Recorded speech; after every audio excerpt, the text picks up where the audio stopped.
If you have been collecting for any period of time, you know that there are a few pieces out there that are simply just considered too expensive. But today we're going to look at when you actually do need to break the bank.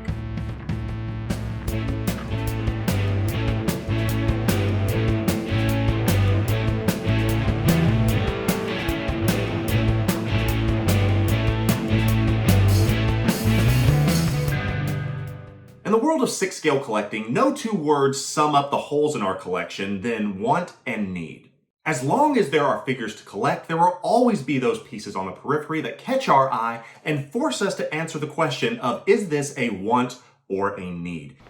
Ghostbusters, what do you want? But before we get into that today, I want to say thank you to everyone who has subscribed thus far, because as you know, we are on a quest for 2,021 subscribers by the end of the year. Currently, as of right now, we are right around 1,100, so thank you once again for sharing, for getting us to this point. If you've not done so already, go ahead and subscribe. Join us on this journey, leave us a presumptive like, and I certainly would appreciate it. So back to the question of whether a figure is a want or a need. The hard truth about that question is that only I can answer that for me, and only you can answer that for you. I certainly don't have any skin in the game, but as I've said before, there are hype beasts out there that is their job to get you to want this figure. They get kickbacks, they get discounts, they get all these extra things simply by you checking out their link in the description below. But just because someone says you need a figure doesn't necessarily mean that you do.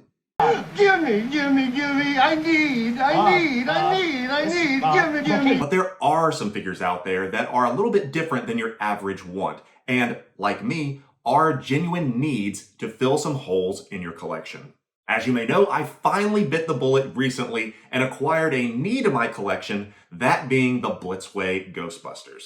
A majority of the needs in our collection unfortunately come at a premium price tag, simply because of the basics of supply and demand. When a figure is scarce and a demand is high, the more extreme the price point is going to be. Perhaps it was a figure that you missed out on because you weren't collecting at the time. Maybe your collection has evolved and there's that one rare piece that you need to complete a line. Most often it's Yondu from the Guardians of the Galaxy. Maybe a new figure has been announced or released that you plan to pick up, and you finally realize that there is a companion piece out there that would simply make your display much better than it was. Whatever your reasoning is, I'm going to give you 3 questions that you will need to ask when you finally decide to break the bank. The first question you have to ask yourself is, why do I need this and not just want this? I'm going to use the example of the Ghostbusters. Now, Blitzway announced this 4-pack of the Ghostbusters all the way back in 2018. Since then, there has been a much chagrined reboot that continues to get unbelievable hate. There has been the 35th anniversary of the Ghostbusters franchise, as well as an official sequel to the Ghostbusters, that being Ghostbusters Afterlife, that will be hitting theaters coming up very soon. All those things together make it for a perfect storm of everyone wanting to ride the Ghostbusters hype train. Well, there's something you don't see every day. Now, I've said it before on the podcast that the Ghostbusters is something I grew up with. Stay Puft actually was my very first figure that I can remember. I had the little bit of a doll, then I woke up for my 3rd birthday, I think, and that will always be tattooed in my brain as one of the first things I've ever had that I collected. So you may be asking, okay, how do you know that you need these and not just want these? I think the way that you can really decide that is there a sentimental value attached to these or to a figure that you may be looking towards? And to answer that for me, and as I said, only I can answer that for me, the answer is a resounding yes. Number 2, I ask myself is, are these figures going to get any cheaper? Now, as I said, Ghostbusters Afterlife is on its way out. It's going to be here before we know it. And in my opinion, once that comes out, we get to see some of the original Ghostbusters that are in that. These will continue to spike and continue to go through the roof to where they're going to be continually unobtainable at a normal price point. And to accompany that, there's going to be that nostalgic factor, knowing that Harold Ramis isn't going to be appearing in this film. Now, these Ghostbusters from 1984 is going to be completely different than, let's say, an Iron Man, to where there's can continually pump out Iron Man figures, and you can go and get those. So the exclusivity of this, knowing that there's not going to be any more coming at any time soon that I'm aware of, is definitely something that need to keep in mind of how much are these figures going to continue to skyrocket.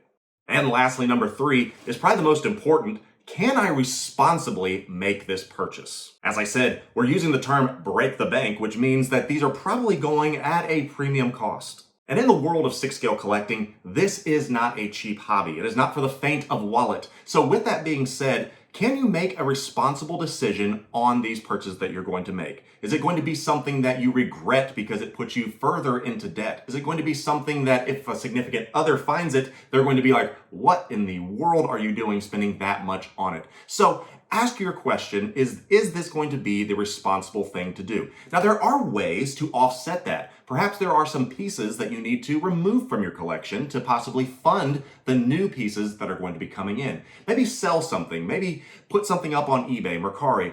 Get some different funds that are coming in to offset that heavy expense.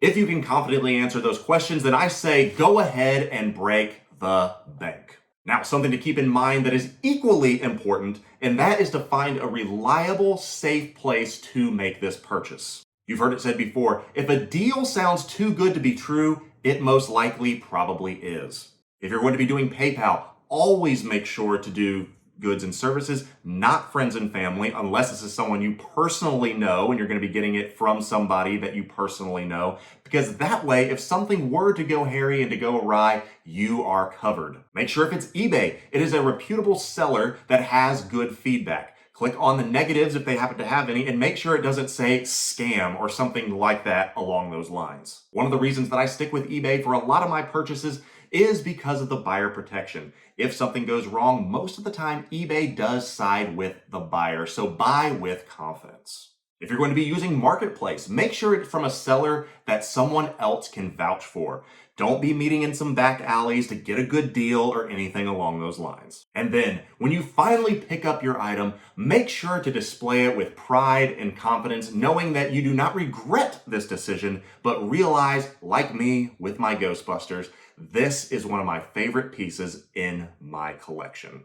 Thank you so much if you've already made it this far in the video. I do have a quick question for you. What is the amount of time that you want your videos to be? If you're driving in a car, you're at the gym, you're waking up in the morning, what is the perfect amount of time that you like a YouTube video to be? I know these most recently have been a little bit short, but do you like the long videos or do you like the shorter ones? Let me know down in the comments. As I've said, if you've not done so already, make sure to like and subscribe to this channel. We're on our way to 2021. With your help, we're going to get there. That's going to do it for me. Thank you so much for watching, and we will see you in our next video.